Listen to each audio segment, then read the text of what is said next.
कभी सुना है सूद खोर ने मकरूज पर तरस खाया हो? नहीं ना। लेकिन ये कमाल हुआ है, आईएमएफ को पाकिस्तान पर तरस आ गया। उसने करप्शन और हुक्मरानी पर 186 सफात की भारी भरकम रिपोर्ट तैयार की है, जिसे हमारी हुकूमत पिछले 3 माह से दबाए बैठी थी। वो तो जब आईएमएफ ने साफ कह दिया कि रिपोर्ट छाया करो वरना अगला कर्ज नहीं मिलेगा, तो हुकूमत को मानना पड़ा।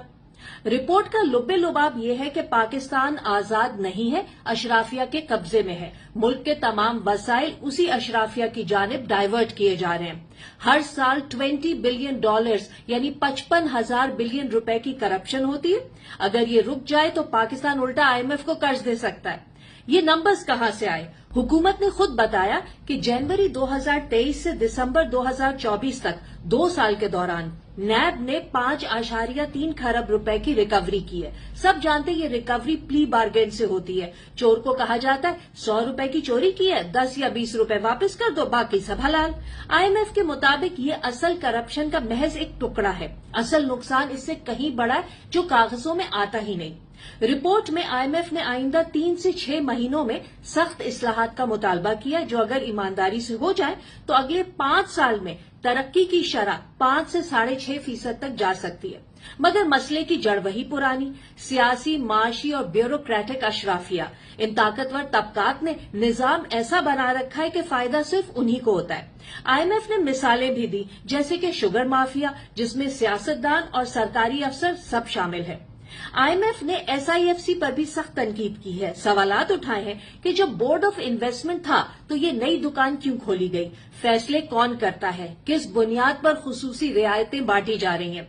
आईएमएफ ने मुतालबा किया कि एसआईएफसी की पहली सालाना रिपोर्ट फौरन शाया की जाए और हर फैसला अवाम के सामने रखा जाए।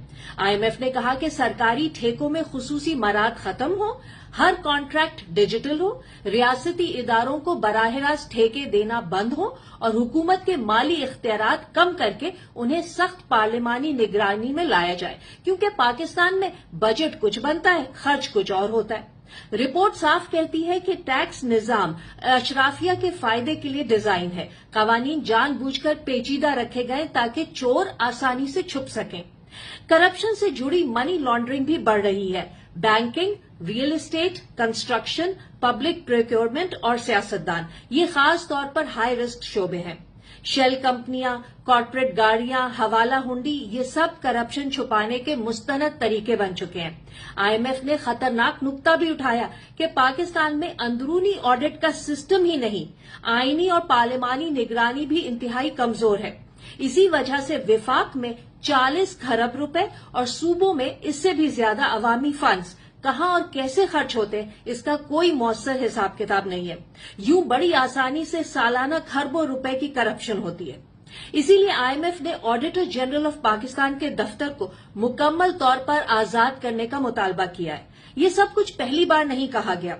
यूएनडीपी भी पहले कह चुका है कि जहां खित्ते के दूसरे ममालिक में मिडिल क्लास बढ़ रही है, पाकिस्तान में 42% से कम होकर 36% रह गई है। गुर्बत 39 से बढ़कर 45% है और बेरोजगारी 7% के करीब पहुंच गई है। यानी मिडिल क्लास तबाह, गुर्बत में इजाफा, रोजगार में कमी। अक़वाम मुत्तहिदा के मुताबिक पाकिस्तान पर अशराफिया कार्टेल काबिज है, जो खुद ही अपने लिए टैक्स छूट, मुफ्त जमीन, सब्सिडी और खुसूसी मराद सब कुछ ले लेती है।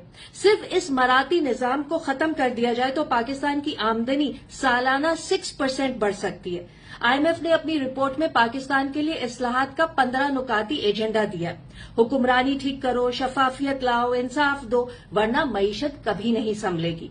मगर आईएमएफ और अक़वाम मुत्तहिदा का भोलापन देखें, उसी अशराफिया से इस्लाहात लाने का कह रहे हैं जो इस पूरे सिस्टम पर काबिज होकर अपनी जेबें भर रही है।